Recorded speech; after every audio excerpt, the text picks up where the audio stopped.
చేసినా ఇంకొకరిని చేసినా ఆ రోజు మిమ్మల్ని ముఖ్యమంత్రిని అరెస్ట్ అయ్యి చంద్రబాబు గారిని అరెస్ట్ చేయడం తప్పని మేము ఖండించాం.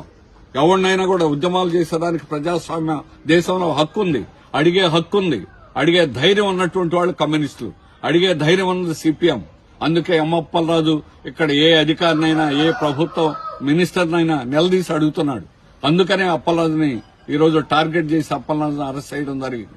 అందుకని దీన్ని తీవ్రంగా ఖండిస్తున్నాం. అప్పలరాజు గారి ఇంటి దగ్గర ఉన్నాం.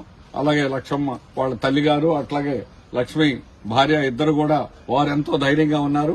మాకు ధైర్యం చెబుతున్నారు. వాళ్ళు మేమేం పర్లేదు, గట్టిగానే ఉన్నాం, ఎన్ని రోజులైనా తేల్చుకుంటామని చెప్పేసి చెబుతున్నారు.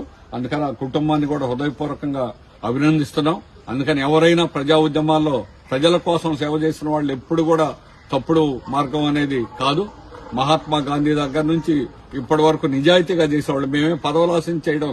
కొంతమంది పదవుల కోసం ఎన్నికల ముందే చేస్తారు. 3.5 ఏళ్లు 4 ఏళ్లు చంద్రబాబు నాయుడు బయటకే రాలా, లోకేష్ బయటికి రాలా.